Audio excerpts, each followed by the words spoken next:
This is episode 112 of The Place of Sound, and I'm your host, Charlie. This is the third and final episode in a three-part series all about urbanism. The work you're about to hear was created by students from Dr. Harris-Brandts' fourth year Theories of Urbanism course. This episode talks about humanitarian urbanism. Alexis, Faeza, Haseena, and Krisha, take it away.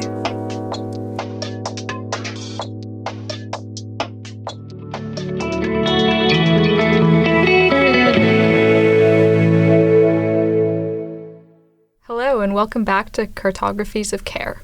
We're your hosts, Krisha, Haseena, Alexis, and Faeza.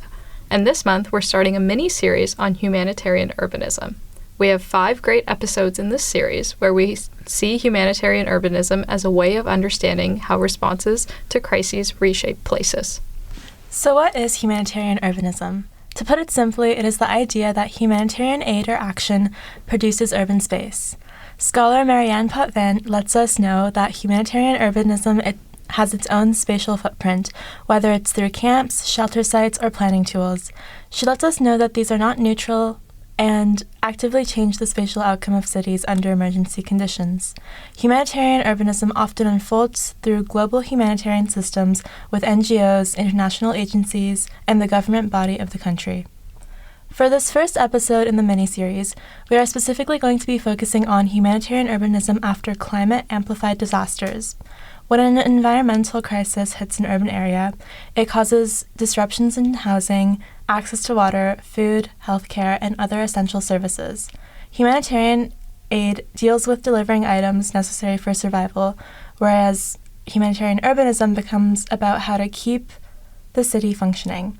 It deals with where displaced people can temporarily live, how services can reach them, and who gets to coordinate decisions in a place where authority is shared and sometimes contested between foreign aid actors, local government, and local NGOs.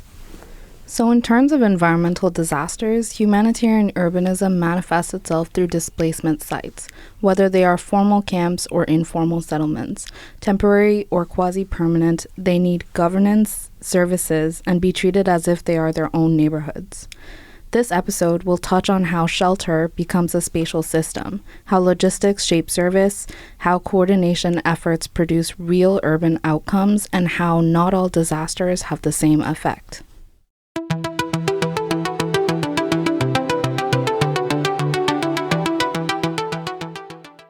Okay, we're going to start off by diving into case studies of 2 earthquakes with similar magnitudes and time frames, but resulted in very different spatial and urban outcomes. We're going to compare 2 systems of humanitarian urbanism to see how relief gets organized and how decisions about shelter and services produce new urban forms. 4 days after the earthquake disaster, this remains an unsettled and dangerous place. Today, there were more aftershocks. They came every few hours. So on January 12, 2010, a 7.0 magnitude earthquake struck Port-au-Prince, the capital of Haiti. Major aftershocks followed at 5.9 and 5.5 magnitudes. It is estimated that 300,000 people died and 1.8 million people were displaced. 8.9 magnitude earthquake has struck off the coast of Japan, and a 10-meter high tsunami has hit the coast. What's interesting is that just 1 year later, on March 11, 2011, Japan experienced a much stronger earthquake with a magnitude of 9.0, followed by a tsunami that reached up to 30 meters in height and traveled 5 kilometers inland. Entire coastal settlements were flattened, and over 20,000 people were killed or went missing. The event also affected nuclear facilities, creating contamination risks that would shape where people could return and rebuild. This brings the question: if both disasters were catastrophic, why did the fatalities or impact look so different? Well, for Haiti, there were several pre-existing socio-economic conditions that played a role in this event being marked as a catastrophe. These include long-term poverty, political constraint, outdated building codes, dense urban crowding, and most importantly, the lack of an adequate catastrophe readiness plan by the government. Whereas in Japan, displacement was absorbed into planned systems. People first sheltered in evacuation centers such as schools, civic halls, and then moved into prefabricated temporary housing complexes. At one point, more than 30,000 displaced residents were living in these temporary accommodations. Instead of informal camps, temporary housing and repurposed civic space functioned as methods of recovery. What stands out is how local civic governance became humanitarian infrastructure. 8 community centers immediately established 106 shelters, set up soup kitchens, and developed systems for reporting missing persons and identifying victims. These were pre-existing, self-governing civic bodies with structured leadership allowing humanitarian response to mobilize quickly at the local scale. So, in terms of Haiti, in the devastated area, displaced people were forced to squat in these harassed cities, which were self-made by the citizens, which were primarily composed of salvaged rubble and donated tents. This disaster produced a new emergency urban fabric, these self-made camps that functioned as their own cities but had uneven access to services such as water, sanitation, safety, and governance, which are all essential for survival. The earthquake destroyed 60% of administrative infrastructure in the capital, 50% of hospitals, and 13 out of 15 government offices. The earthquake in Haiti shows us how, when infrastructure and its systems collapse, humanitarian systems decide what spaces become visible and serviced. So how did Japan recover from this? Let's break down its multi-level response. Japan's immediate response unfolded very differently. Within hours of the earthquake, the Prime Minister established an emergency command center, and around 100,000 members of self-defense forces were mobilized to manage rescue and logistics. At the municipal scale, we can see integrated responses mostly in Higashi Matsushima City. The tsunami inundated roughly 65% of the city's land area. The earthquake and tsunami left 1,109 people dead and 24 missing in that city context, and more than 15,000 residents were evacuated into those 106 shelters. Well, it's interesting to hear about how pre-existing structures in Japan were able to provide aid, because in Haiti, a week after the disaster, very little aid had reached beyond the capital. With a lack of a robust national plan, international organizations took control of distribution and services, with the United Nations and the International Red Cross leading the effort. Providing humanitarian aid is not just about mobilization, but rather coordination and how to translate the aid into space. The Haitian Prime Minister of the time, Jean-Max Belleville, expressed concern that foreign NGOs were not accounting for the use of their resources, making it difficult for the Haitian government to even have a say in where the resources should go. In fact, 2 years after the earthquake, of the remaining $4.5 billion pledged for the initial 2-year recovery period, only half was dispersed. The NGOs claimed to be hindered by their own bureaucratic structures and lack of interorganizational communication. The earthquake in Haiti had multiple actors operating in parallel, but without a coherent plan to unify them, humanitarian urbanism became a fragmented piece of governance where different organizations essentially planned different parts of the city through their own mandate. Japan's response operated through a very different governance structure. The national government established emergency command centers immediately, mobilizing around 100,000 self-defense force personnel for rescue and logistics operations. International aid also arrived, including search and rescue teams and financial support from multiple countries and global organizations. But these actors functioned primarily in support roles rather than leadership positions. They assisted relief efforts but did not plan or control reconstruction. Humanitarian response, therefore, remained a state-led and municipally implemented. In Haiti, 2 months after the earthquake, there was this pressure to decongest the capital, which led to Haiti's president declaring 50 square kilometers of open land north of the capital to be declared as public land. The NGOs rushed to establish camps in this new area. The lack of adequate distribution of resources led to a temporary urban form, the Erastus city, to harden. In 2012, 2 years after the earthquake, only half of the rubble was cleared, with over 500,000 people still living in these informal settlements. It's also interesting to note that these temporary cities did not simply disappear. Today, 15 years after the earthquake, NASA satellite imagery shows us how some of these post-earthquake camps helped to inhabit the self-built settlement of Canaan, which is now a major urbanized area. This is an interesting case study that shows us that decisions on where to place aid services can unintentionally create new urban centers, and humanitarian urbanism can function as a form of city making. Japan implemented a layered shelter system. Displaced residents first sheltered in schools and civic halls before transitioning into prefabricated temporary housing complexes. At its peak, more than 300,000 displaced residents were living in tens of thousands of prefabricated units or alternative accommodations such as hotels and public housing. Unlike Haiti's informal camps, these were planned settlements integrated into municipal systems. Temporary housing was legally meant to last for about 2 years, yet 4 years after the disaster, roughly 230,000 people remained displaced, many due to the Fukushima nuclear exclusion zones. This shows that the longevity of temporary shelter is shaped not only by disaster magnitude, but by land contamination, zoning restrictions, and reconstruction timelines. When we look at reconstruction planning, we can really see the governance gap between these two case studies. In Haiti, the path to housing was slow and constrained, with the Red Cross being criticized by many for the lack of delivery on permanent housing claims. The Red Cross pointed to land ownership complexities and argued that interim housing was just more realistic to achieve. Looking through a humanitarian urbanism lens, this is not a story about delayed reconstruction, but rather how relief systems can change a city.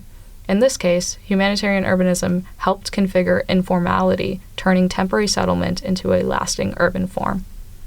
Japan's reconstruction process unfolded very differently. In Higashi-Matsushima, rebuilding strategies were developed through municipal planning processes and public workshops. Reconstruction was guided by a national Build Back Better framework that aimed not just to rebuild, but to improve long-term resilience. Over 80% of residents participating in planning workshops supported relocation inland and upland away from tsunami risk zones. Public housing complexes were constructed for about 3,000 households in these safer locations. A notable initiative was Ayusha Hiti's 4636 short code, which is a free SMS hotline that allowed citizens to report emergencies, trapped people, and urgent needs. The platform received 80,000 messages and managed to help distribute aid across the country. Post-disaster Haiti can be argued to be one of the first cases of digital humanitarian urbanism, where a temporary layer of governance shaped how the city was serviced. In Japan, a key positive was how quickly recovery extended beyond shelter and into livelihoods. In Higashi-Matsushima, agriculture and fisheries were prioritized. By 2015, about 90% of farmland was restored, and major fishing infrastructure like oyster and seaweed facilities were operational again. Some devastated residential land was even converted into agricultural use. Now we know after climate-induced disasters, there's often long-term effects and chain reactions. In terms of Haiti, in addition to the rise of informal settlements, international foreign aid organizations also brought with them an outbreak of cholera. By 2016, over 770,000 people were affected by this outbreak, leaving almost 10,000 dead. Japan's chain reactions unfolded differently, but were just as spatially consequential. The earthquake and tsunami triggered meltdowns at the Fukushima Daiichi nuclear power plant, contaminating land and creating long-term exclusion zones. Entire towns became uninhabitable overnight. This nuclear contamination transformed temporary displacement into prolonged, and even in some cases indefinite, relocation. At the same time, Japan focused heavily on economic recovery as a stabilization strategy. Industrial production, manufacturing, and supply chains were rapidly restored, returning to near pre-disaster levels within about a year. Livelihood restoration helped the broader region bounce back economically, even while some communities remained physically displaced. There are also planning critiques. Large-scale seawalls and coastal engineering projects reduced future tsunami risk, but dramatically reshaped coastal landscapes, altering heritage, views, and everyday relationships to the sea. While the outcomes of both situations in Japan and Haiti look different, this isn't due to the disaster alone. It is the governance capacity, land policy, infrastructure, and who controls aid distribution. Disasters ultimately become urban design moments, revealing how humanitarian systems shape the long-term spatial future of cities.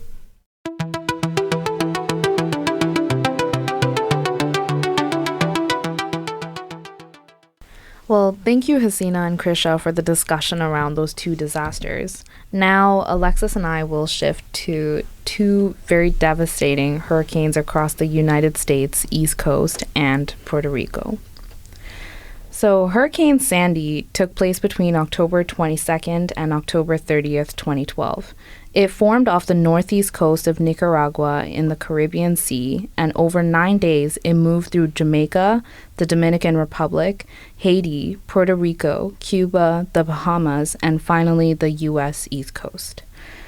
Already, this geography matters, as it was a devastating transnational storm.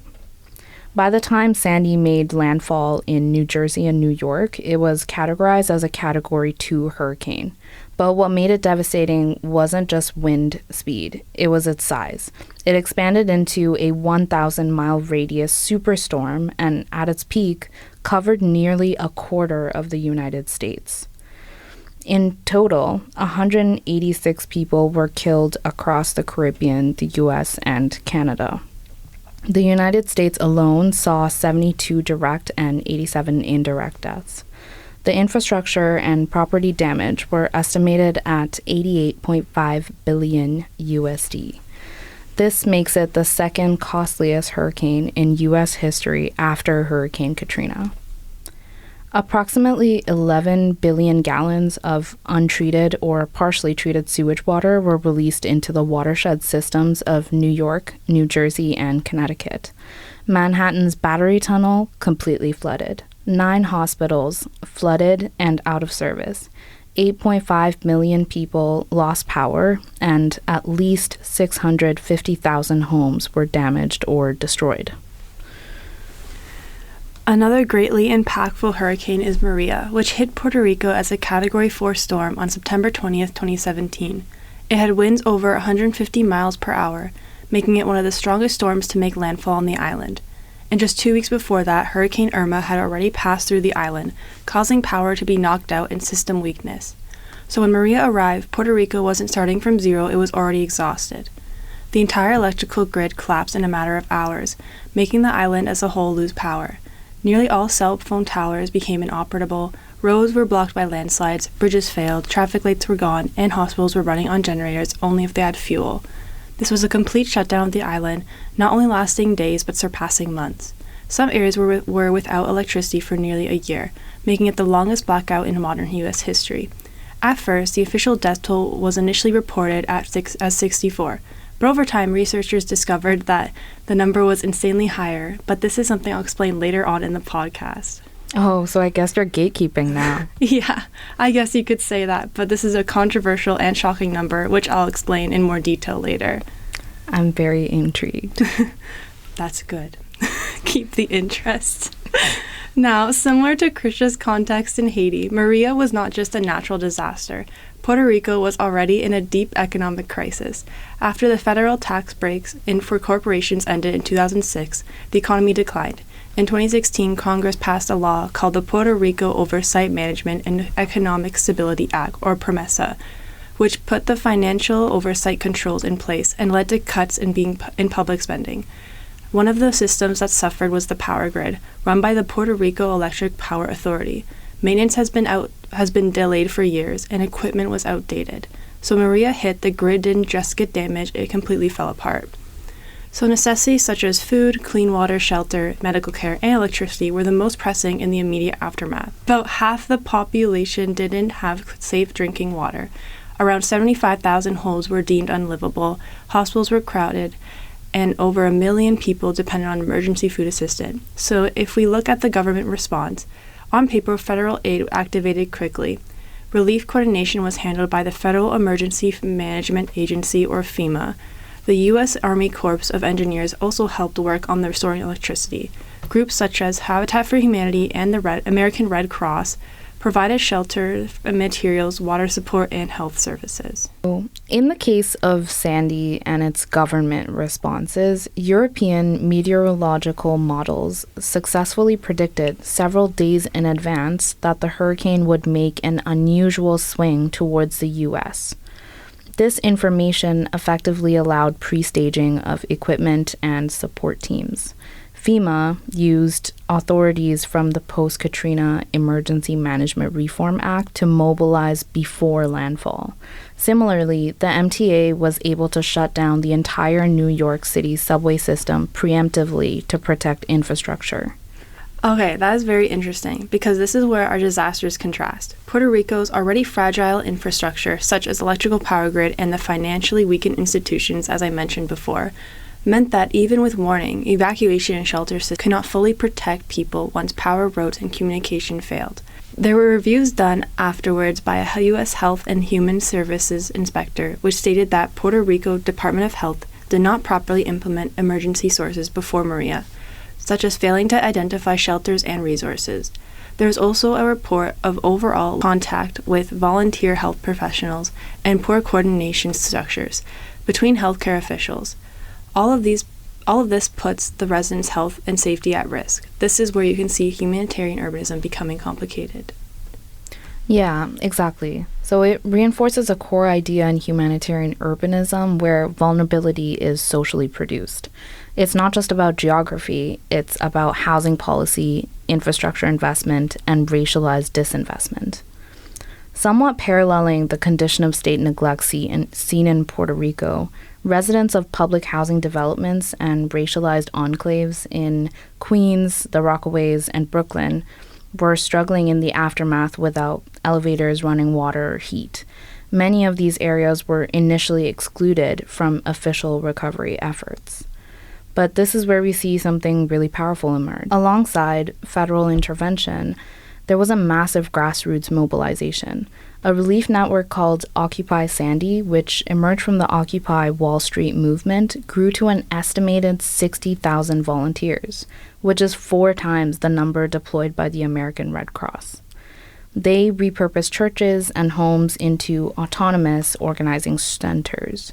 So using social media, volunteers created real-time mapping systems of resident needs and real-time experience storm conditions, which bypass slow bureaucratic channels. So in that case, recovery was ultimately possible because there was combined efforts from the government and the grassroots level.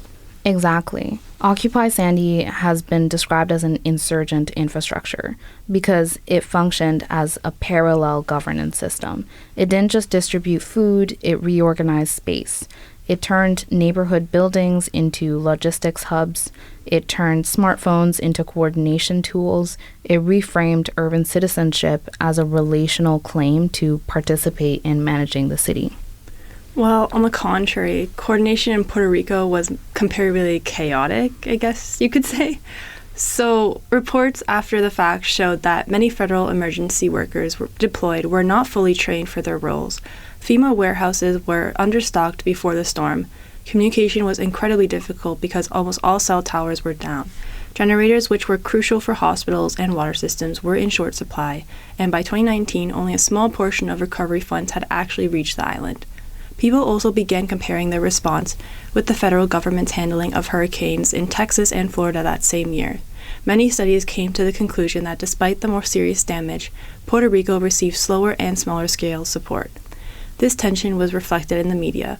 At first, Puerto Rico received far less attention than mainland disasters, and as the coverage increased, it often focused on political conflict again instead of humanitarian conditions on the ground.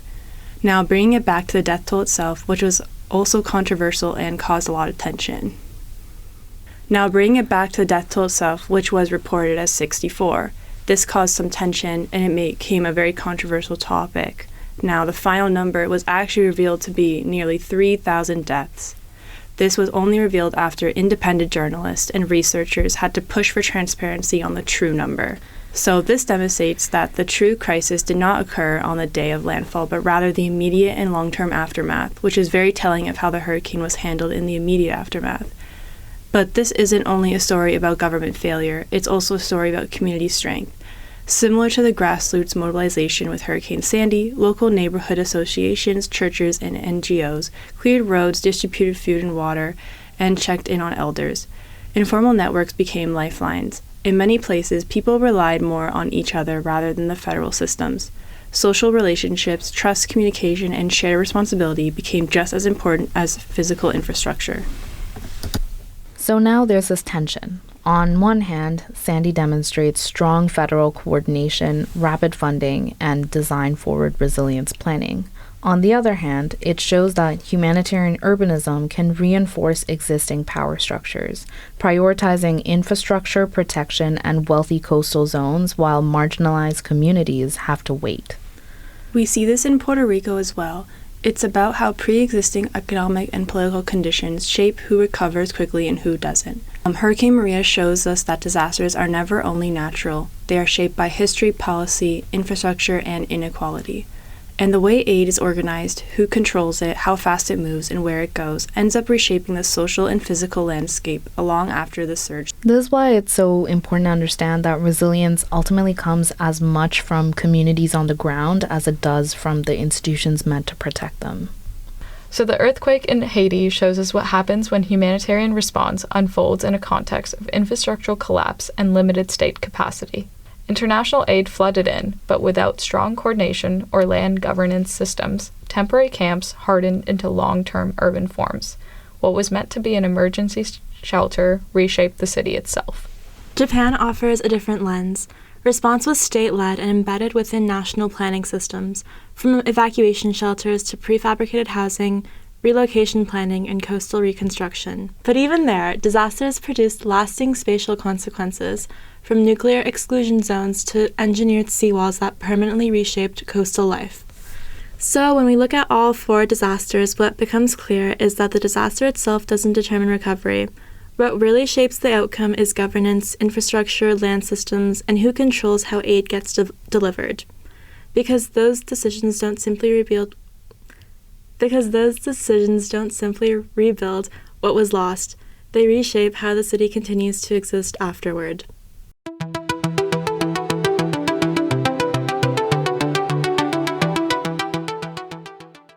Okay, so that's a wrap on our first episode in the mini-series on humanitarian urbanism. Please join us next week when we talk about the Kakuma refugee camp, which is in the northwestern region of Kenya. Thank you for tuning in to Cartographies of Care. Bye. Take care.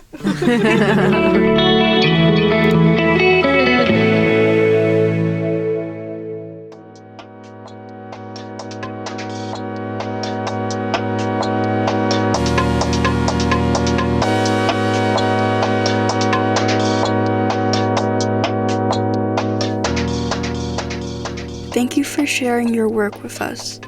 It certainly makes me rethink how cities plan or don't plan for disasters.